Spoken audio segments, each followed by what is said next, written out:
Good morning. आज का हमारा टॉपिक है क्लासिफिकेशन ऑफ एल्गी, जिसमें हम एल्गी के क्लासिफिकेशन के बारे में स्टडी करेंगे। क्लासिफिकेशन ऑफ एल्गी, शैवालों का वर्गीकरण। तो क्लासिफिकेशन ऑफ एल्गी की शुरुआत हुई थी 1803 से, जब वाउचर ने लाइफ साइकिल के आधार पर एल्गीज को क्लासिफाई किया था।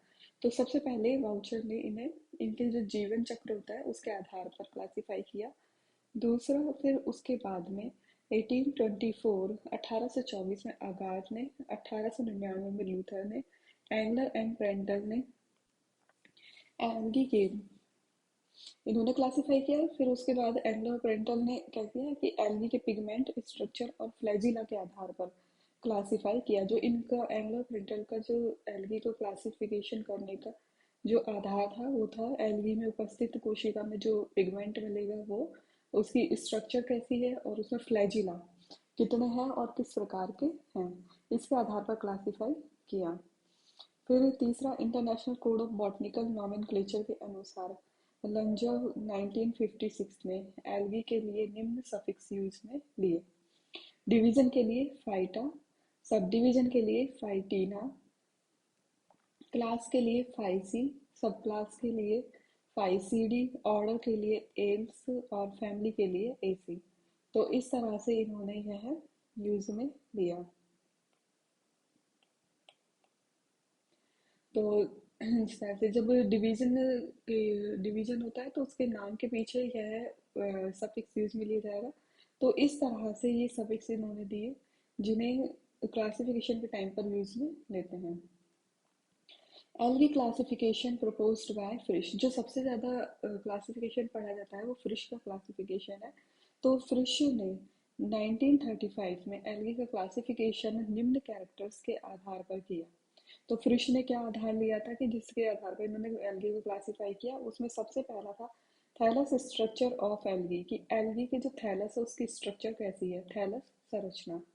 दूसरा है reserve food material in cell, कोशिका में संचित भोजन का प्रकार। जो एल्गी की कोशिकाएं हैं उनमें रिजर्व फूड मटेरियल मिलता है, उसमें किस टाइप का रिजर्व फूड मटेरियल उपस्थित है, स्टार्च है, ऑयल है, फैट है। इस तरह से इसमें यह देखा।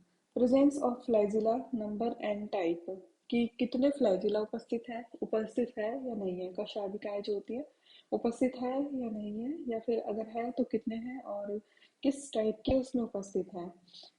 Structure and composition of cell wall, इसके अलावा यह था कि जो एल्गी की जो कोशिका है उसकी सेल वॉल की स्ट्रक्चर कंपोजिशन क्या है, सेलुलोज की बनी हुई है या उसके ऊपर किसी चीज का डिपोजिशन मिल रहा है। तो इस तरह से इस आधार पर इन्होंने एफी फ्रिश ने क्लासिफिकेशन दिया। Thallus structure, reserve food material, number of flagella और structure and composition of cell wall. और लास्ट है इसमें रिप्रोडक्शन इन एल्गी, कि एल्गी में रिप्रोडक्शन किस प्रकार से हो रहा है, वेजिटेटिव है, एसेक्सुअल है या सेक्सुअल है, इस आधार पर। तो ये 5 पॉइंट थे जिसके आधार पर फिश ने एल्गी को 11 क्लासेस में डिवाइड किया। फर्स्ट था chlorophyceae, second xanthophyceae, third chrysophyceae, fourth bacillariophyceae, fifth cryptophyceae, sixth dinophyceae, seventh chloromonadineae, eighth euglenineae, ninth phaeophyceae, 10th rhodophyceae और 11 मिक्सोफाइसी। Thank you.